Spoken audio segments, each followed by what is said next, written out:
이 시간 우리에게 주신 하나님의 말씀은 사도행전 1장 6절부터 11절까지의 말씀입니다. 사도행전 1장 6절에서 11절까지의 말씀입니다.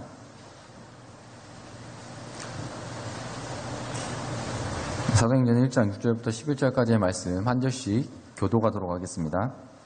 제가 먼저 읽겠습니다. 그들이 모였을 때 예수께 여쭈어 이르되 주께서 이스라엘 나라를 회복하심이 이때이니까 하니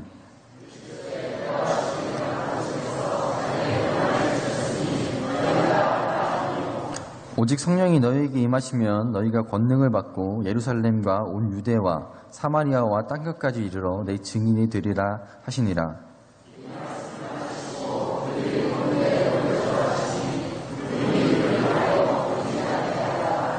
올라가실 때 제자들이 자세히 하늘을 쳐다보고 있는데 흰 옷 입은 두 사람이 그들 곁에 서서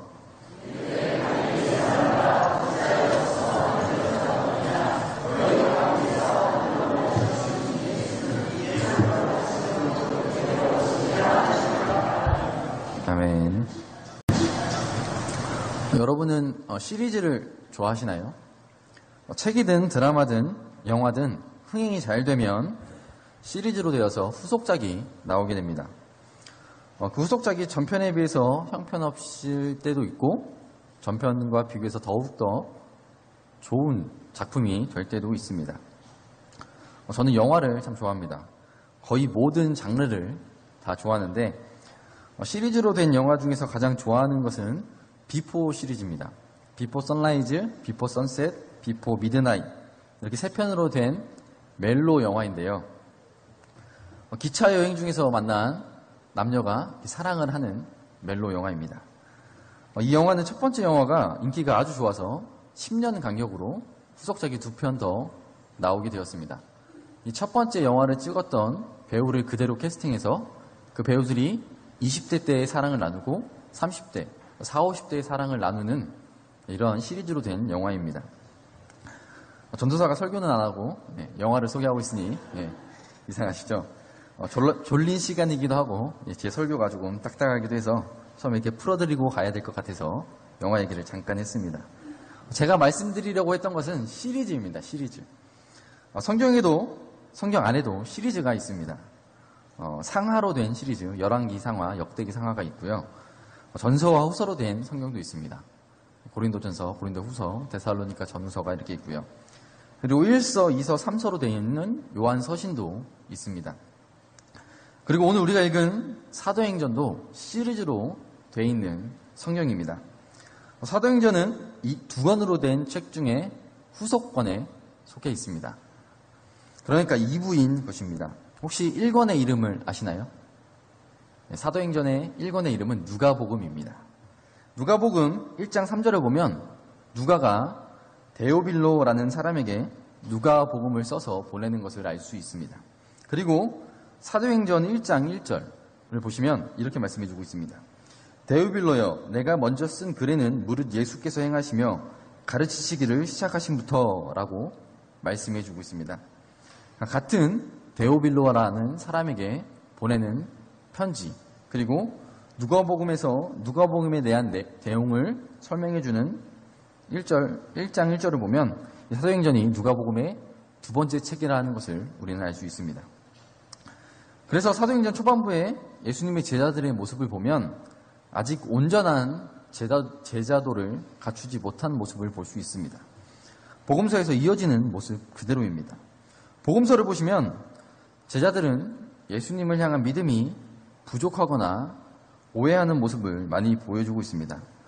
누가복음의 마지막 장인 24장에서도 제자들은 부활의 예수님을 믿지 못하는 모습을 보여주고 예수님께서 깨닫게 해주셨을 때야 비로소 제자들이 예수님을 알아보고 예수님을 따라가는 것을 볼 수 있습니다.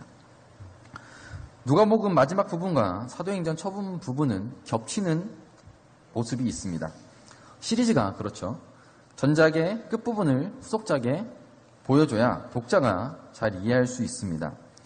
누가복음과 사도행전에서는 예수님의 승천 이야기가 겹치게 됩니다.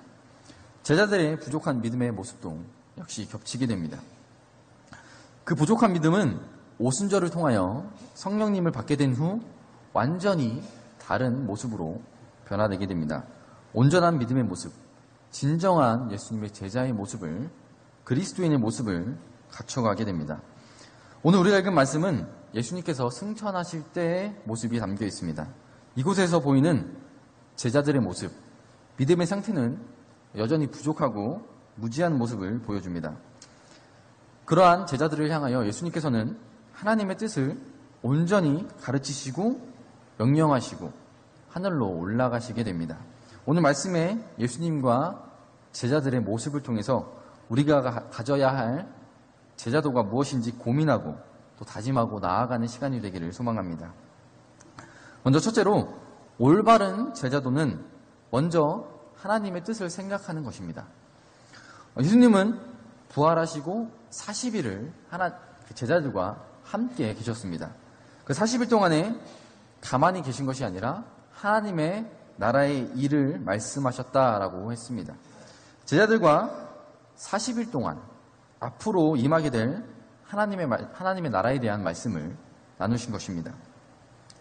3년 동안 예수님은 제자들에게 하나님의 나라를 가르치셨고 보여주시고 체험할 수 있도록 해주셨습니다. 그 하나님의 나라에 대해서 마지막으로 40일 동안 집중 교육을 하신 것입니다.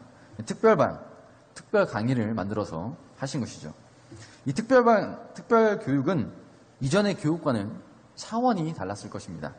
왜냐하면 십자가 사건과 부활 사건 이후의 가르침이었기 때문입니다. 이 십자가와 부활 사건 전에는 예수님께서 말씀하시는 하나님의 나라, 그것이 무엇인지 제자들은 정확히 알 수 없었습니다. 어떻게 하나님의 나라가 임하는지, 무엇이 하나님의 나라인지 알 수 없었을 것입니다. 예수님께서 결코 말씀 안 하신 것이 아니었습니다. 하지만 제자들은 알았지 못했습니다. 그러나 십자가와 부활 사건 이후 하나님의 나라는 너무나도 분명해졌습니다. 어떻게 하나님의 나라가 임할 수 있는지, 사람이 어떻게 하나님의 나라에 들어갈 수 있는지, 누리며 살 수 있는지, 하나님의 나라에 들어갈 자격이 무엇인지 예수님의 십자가 사건과 부활 사건 이후로 분명하게 되었습니다. 그리고 예수님께서는 그들에게 40일 동안 하나님의 나라를 가르쳐 주셨습니다. 하나님의 나라는 간단히 말해서 하나님의 통치입니다. 하나님의 통치하심이 있는 곳, 그것이 바로 하나님의 나라입니다. 하나님의 통치가 있으려면 하나님의 지배를 받아야 합니다. 그러나 인간은 범죄함으로 하나님의 지배 아래서 벗어나 사탄의 지배 아래로 들어가게 되었습니다. 하나님의 지배를 받을 수 없는 존재가 되어버렸습니다. 그러나 예수님께서 십자가와 부활의 사건을 통해서 우리의 죄의 문제를 해결해 주시고 이 십자가와 부활 사건을 통해서 다시금 우리가 하나님의 지배 아래로, 하나님의 통치 아래로, 하나님의 나라로 들어갈 수 있게 해주셨습니다. 그래서 예수님의 십자가와 부활 사건이 아주 중요한 것이고 그 전과 그 후가 엄청난 차이가 나는 것입니다. 이 40일 동안에 예수님의 특별한 가르침을 받는 제자들은 하나님의 나라를 준비해야 했습니다. 분명하고 명확해진 하나님의 나라. 이제 그 하나님의 나라, 그 하나님의 나라에 들어갈 때 가장 우선적으로 필요한 성령님을 제자들은 구해야 했습니다. 사도행전 1장 4절과 5절을 보시면 예수님께서도 분명하게 말씀하십니다. 너희들 이제 다른 데 가서 다른 일 하지 말고 갈릴리로 돌아가서 고기 잡는 일 하지 말고 세리로 돌아가서 세리의 일 하지 말고 예전에 너희가 하던 일로 돌아가서 너희가 하던 일을 하지 말고 기도하며 모여서 성령님을 기다리라 라고 말씀해 주셨습니다. 제자들이 해야 할 일은 다른 것이 아니라 한 곳에 모여서 기도하며 보내주실 성령님을 기다리는 것이었습니다. 예수님께서 말씀하신 것, 제자들에게 명령하신 것, 맡기신 것은 기도하며 성령님을 기다리는 것, 그것이었습니다. 이런 예수님의 말씀에 제자들의 반응은 너무나도 놀랍습니다. 네, 그렇게 하겠습니다. 우리 모여서 기도하며 성령님을 기다리겠습니다. 당장 시작하겠습니다. 라는 반응이 나왔어야 했지만 그들은 6절과 같은 반응을 보였습니다.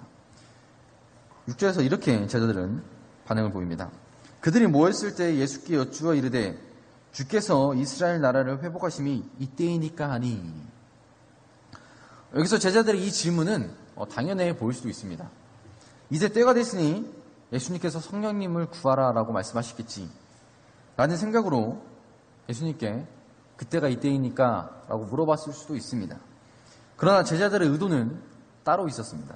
바로 6절에 잘 나와 있듯이 이스라엘의 회복이었습니다. 제자들이 생각한 하나님의 나라는 자신들의 조국 이스라엘의 회복이었습니다. 로마의 압제에 있는 이스라엘, 그 이스라엘이 세상에서 가장 강한 나라가 되는 것, 로마의 압제에서 벗어나는 것, 세상을 지배하는 것, 그것이 바로 이스라엘의 회복이었고 제자들이 원했던 하나님의 나라였습니다. 제자들은 예수님의 부활 이후까지 자신들의 생각과 뜻을 놓지 못하고 예수님을 향하여 자신들의 뜻을 보이게 됩니다. 예수님께서 죽으셨을 때 다 도망갔던 제자들이었습니다. 예수님께서 부활하시고 돌아오셨을 때 예수님을 알아보지 못했던 제자들이었습니다. 그런 제자들은 역시나 끝까지 예수님을 자신의 생각과 뜻을 구하는 모습을 보여주고 있습니다. 예수님께서는 십자가에서 희생하셨는데 또 놀라운 부활의 모습으로 소망을 보여주셨는데 제자들은 이 땅에서의 것만 구하며 예수님을 바라보고 있게 됩니다. 예수님은 우리를 위하여 우리를 대신해서 십자가에 달려 돌아가셨습니다. 우리의 죄의 문제를 해결해 주셨습니다. 우리를 다시금 하나님과 함께할 수 있는 존재로 만들어 주셨습니다. 그리고 부활하심으로 우리에게 재림의 그날에 부활의 소망도 주셨습니다. 우리는 매일매일 하나님과 동행하는 삶을 살며 하나님의 통치를 받으며 하나님의 나라를 누리며 부활의 소망을 꿈꾸며 살아가야 합니다. 예수님이 제자들이 했던 것처럼 그들의 자신의 뜻을 구하는 것이 아니라 하나님의 뜻, 하나님의 나라를 먼저 구해야 합니다. 그것이 바로 올바른 제자의 모습입니다. 여기 모인 우리 모두가 이 올바른 제자의 모습을 가지기를 소망합니다. 예수님은 자신들의 자신들의 뜻만 구했던 제자들에게 7절과 같이 말씀하십니다. 이르시되 때와 시기는 아버지께서 자기의 권한에 두셨으니 너희가 알 바 아니요. 하나님의 나라가 임하는 때는 너희가 알 바가 아니라 너희가 해야 될 것은 다른 것이다 라고 분명하게 말씀해 주십니다. 다시금 하나님께서 원하시는 하나님의 나라, 하나님의 뜻을 예수님께서는 제자들을 향하여 말씀해 주십니다. 둘째로 올바른 제자도를 가진 사람은 증인의 삶을 살아가야 합니다. 8절을 보시면 하나님의 뜻이 분명하게 나와 있습니다. 8절을 보면 이렇게 말씀해 주고 있습니다. 오직 성령이 너희에게 임하시면 너희가 권능을 받고 예루살렘과 온 유대와 사마리아와 땅끝까지 이르러 내 증인이 되리라 하시니라 라고 말씀해 주고 있습니다. 하나님의 뜻은 복음이 온 땅에 퍼지는 것이었습니다. 땅끝까지 퍼지는 것이었죠. 이 하나님의 복음이 땅끝까지 퍼지는 것에는 몇 가지 조건이 있습니다. 먼저는 성령님이 함께 하셔야 한다는 것입니다. 하나님의 일은 우리가 하는 것이 결코 아닙니다.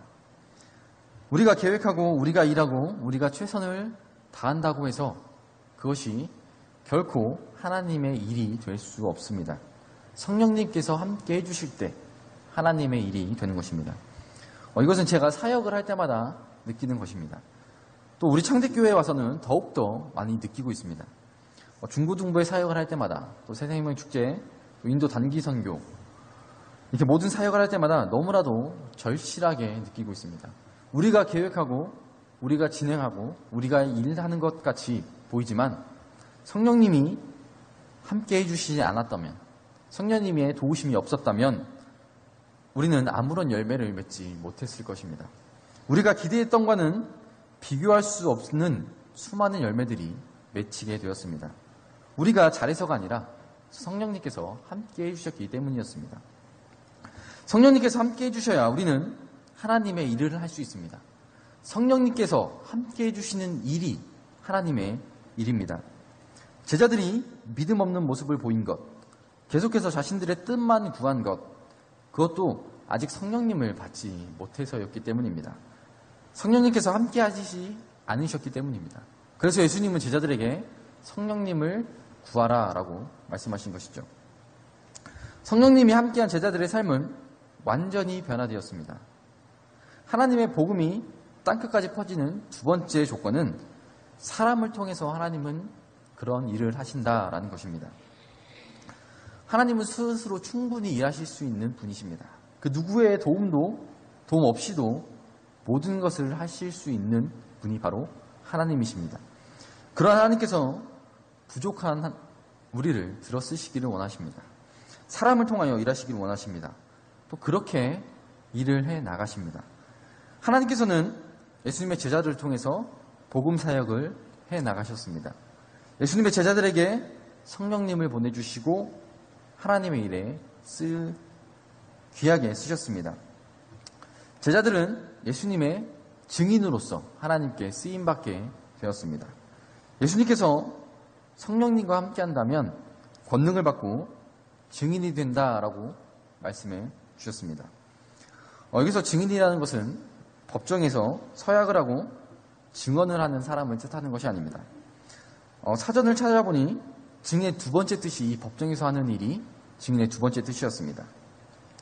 예수님의 증인은 예수님이 이날에 이것을 하셨고 전날에는 저것을 하셨고 예수님이 그런 놀라운 분이셨어 라고 말로만 하는 사람이 아닙니다. 증인의 첫 번째 뜻은 어떤 사실을 증명하는 사람이라고 사전에 나와 있습니다. 예수님의 증인은 예수님이 증인이 된다는 것은 예수님을 증명하는 사람이 된다라는 것입니다. 예수님의 모습을 설명하는 것이 아니라 말로만 하는 것이 아니라 삶으로 증명해내는 사람이 바로 예수님의 증인입니다. 제자들은 성령님과 동행하는 삶을 산 뒤에 이전과는 전혀 다른 삶을 살아갔습니다. 자신들의 유익만 구하던 자들이 복음을 위하여 자신의 모든 것을 내어놓는 자들이 되었습니다. 복음을 전하다 매도 맞고 옥에도 갇히고 마지막에는 순교를 함으로 증인의 삶을 살아가게 되었습니다. 이 삶이 바로 증인의 삶인 것입니다. 복음을 위하여 모든 삶을 드리는 것이 증인의 삶인 것입니다. 복음을 위하여 자신의 것을 아낌없이 내어주는 것, 그것이 바로 증인의 삶입니다. 예수님께서는 그러한 삶을 사셨습니다. 복음을 위하여 자신의 모든 것을 내어주시는 삶, 그 삶을 예수님께서 먼저 살아 보여주셨습니다. 예수님의 증인은 그 예수님의 삶을 그대로 닮아가는 사람입니다. 예수님의 삶을 증명해내는 사람이 바로 증인입니다. 예수님의 참 제자인 것입니다. 누가복음 21장 12절과 13절에서 예수님은 이렇게 말씀해 주셨습니다. 이 모든 일 전에 내 이름으로 말미암아 너희에게 손을 대어 박해하며 회당과 옥에 넘겨주며 임금들과 집검자들 앞에서 끌려가거니와 이 일이 도리어 너희에게 증거가 되리라 라고 말씀해 주셨습니다. 마지막 때에 예수님의 제자들은 예수님의 삶과 동일한 삶을 살게 될 것이다 라고 말씀해 주셨습니다. 그리고 그 삶이 증거가 된다 라고 분명하게 말씀해 주셨습니다. 예수님의 제자들은 하나님의 뜻, 복음을 이 땅 곳곳에 전하는 자입니다. 복음의 전파의 삶은 방금 살펴본 그대로 성령님이 함께 하실 때 할 수 있는 일입니다. 복음이 성령님과 함께하는 우리를 통해서, 여기 모인 우리를 통해서 그리스도인의 증인된 우리의 삶을 통해서 세상 곳곳으로 퍼져나가게 될 것입니다. 여기 모인 우리 모두는 언제나 성령님과 함께하는 자들이 되기를 소망합니다. 우리의 삶이 예수님의 증인의 삶이 되기를 소망합니다. 우리를 통하여 하나님의 뜻이 성취되기를, 우리를 사용하시기를 소망합니다. 마지막으로 셋째로, 올바른 제자도를 가진 사람은 맡겨진 일에 집중해야 합니다. 오늘 말씀 9절과 10절을 보시면 예수님이 승천 후에 제자들의 모습이 나옵니다. 우리 함께 읽어보도록 하겠습니다. 오늘 말씀 9절과 10절 함께 읽어보도록 하겠습니다. 이 말씀을 마치시고 그들이 보는 데에 올려져 가시니 구름이 그들 가려 보이지 않게 하더라. 올라가실 때에 제자들이 자세히 하늘을 쳐다보고 있는데 흰옷 입은 두 사람이 그들을 곁에 서서 이렇게 말씀해 주셨습니다. 예수님이 하늘로 올라가시고 제자들이 한 일은 그곳에 가만히 서서 하늘만 쳐다보는 것이었습니다. 물론 신기해서 그랬을 수도 있습니다. 성경으로만 봤던, 글로만 봤던 하늘로 올라가는 일이 실제로 눈앞에서 벌어졌습니다. 에녹과 엘리야가 하늘로 올라가졌다라는 성경만 봤지 그 일이 실제로 눈앞에서 벌어졌습니다. 놀라서 가만히 쳐다봤을 수도 있습니다. 그런데 흰옷 입은 두 사람의 말씀을 보면 제자들이 놀라서 서 있던 것으로 보이지 않습니다. 11절을 보면 이렇게 말씀합니다. 이르되 갈릴리 사람들아 어찌하여 서서 하늘을 쳐다보느냐 너희 가운데서 하늘로 올려지신 이 예수는 하늘로 가심을 본 그대로 오시리라 하였느니라. 제자들은 예수님의 말씀, 명령을 이해하지 못하고 하늘로 올라가신 예수님만 쳐다보고 있던 것입니다. 예수님께서 신신당부하시며 40일 동안 추가로 교육을 하셨습니다. 제자들은 그 예수님의 말씀에 온전히 집중하지 못한 것이죠. 다른 생각을 하고 하늘로 올라가신 예수님의 뒷모습만 계속해서 쳐다보고 있던 것입니다. 제자들에게는 맡겨진 일이 있었습니다. 그들은 해야 할 일이 분명하게 있었습니다. 예수님께서 그들에게 하라고 하신 명령이 분명히 있었습니다. 그것은 하루 이틀 가르치고 알려주신 것이 결코 아니었습니다. 3년 동안 또 부활하시고 40일 동안 계속해서 가르쳐 주신 일이었습니다. 마지막까지 당부하시며 승천, 하늘로 올라가셨습니다. 그러나 제자들은 예수님의 말씀에 온전히 집중하지 않았습니다. 제자들이 할 일은 성령님을 기다리는 것이었습니다. 누가복음 24장 49절을 보면 예수님께서 제자들이 할 일을 이렇게 말씀해 주십니다. 위로부터 능력이 입혀질 때까지 이 성에 머물라 라고 분명하게 성령님을 기다리라 라고 명령하셨습니다. 그리고 그 성령님이 임하시면 오직 성령이 너희에게 임하시면 너희가 권능을 받고 예루살렘과 온 유대와 사마리아와 땅끝까지 이르러 내 증인이 되리라 하시니라 라고 세상으로 나가 복음을 전파하는 증인의 삶을 살아가라 라고 명령하셨습니다. 제자들은 그러나 이 일을 전혀 생각하지 않고 예수님의 모습을 계속 쳐다만 보고 있었습니다. 흰옷 입은 두 사람이 내려와서 제자들을 꾸짖었을 때, 제자들을 혼냈을 때 그제서야 제자들은 자신들의 할 일을 하러 가는 모습을 보이게 됩니다. 혼나고 난 뒤에 일을 하게 됩니다. 그렇게 맡겨진 일을 시작한 제자들은 성령님을 받게 되고 완전히 변화된 삶을 살아가게 됩니다.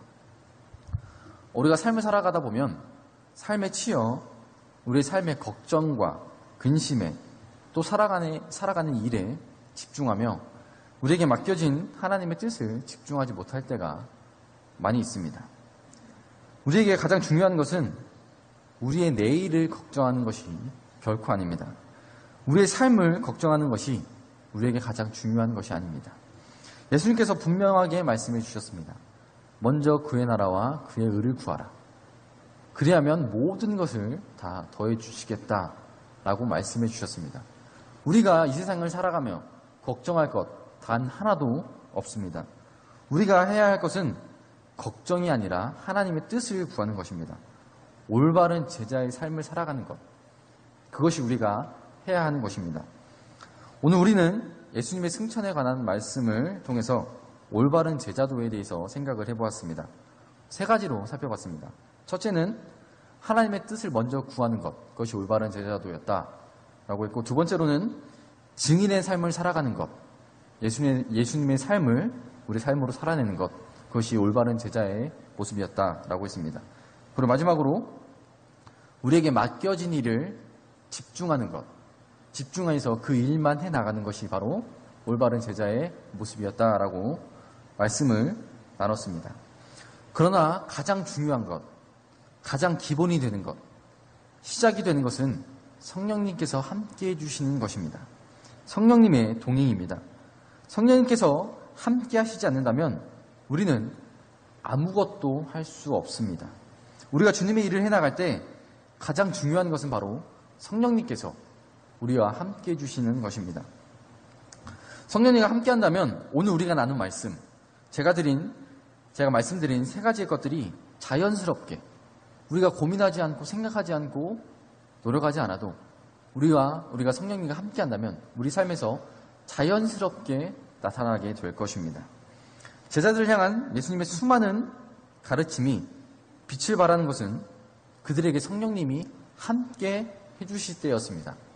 성령님이 함께 해주시지 않았을 때의 제자들의 모습은 자신들만 생각하는 모습이었지만 성령님이 함께 해주셨을 때 예수님의 가르침은 빛을 발하기 시작했습니다.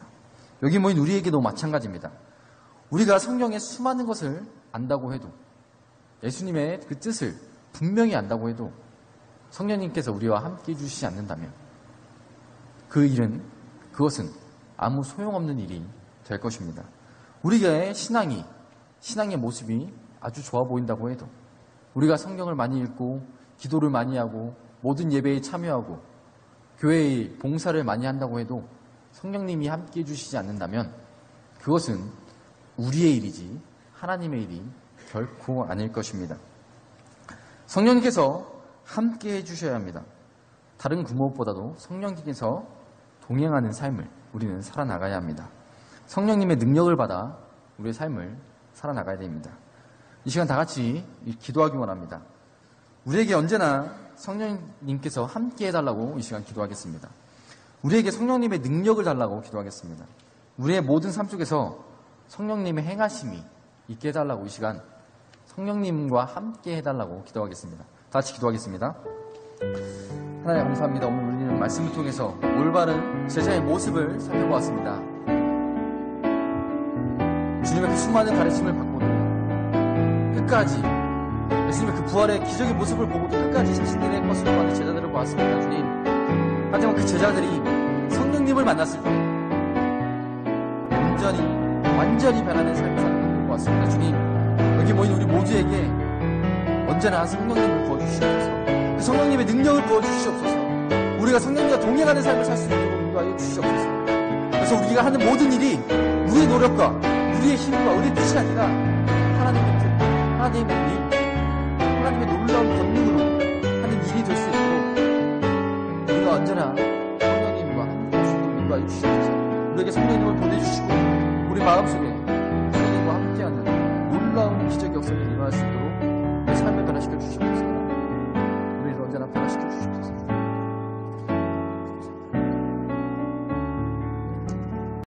하나님 감사합니다. 오늘 우리는 올바른 제자의 모습을 성경 말씀을 통해서 생각해 보았습니다. 올바른 제자의 삶은 우리의 노력이 아닌, 우리의 힘이 아닌 성령님께서 함께 해주실 때 살아갈 수 있다는 것을 이 시간 말씀을 통해서 깨닫게 되었습니다. 우리의 모든 삶에서, 우리의 모든 행동에서, 우리의 모든 생각 속에서, 우리의 모든 뜻 가운데서 성령님께서 함께 해주신다. 성령님께서 함께 해주신다는 그것을 잊지 않고 성령님의 능력을 받아 우리의 모든 삶이 우리의 것이 아닌 하나님의 것이 될 수 있도록, 우리의 모든 삶이 우리의 욕심이 아닌 하나님의 나라가 될 수 있도록 우리와 언제나 함께하여 주시옵소서. 예수님의 이름으로 기도드렸습니다. 아멘.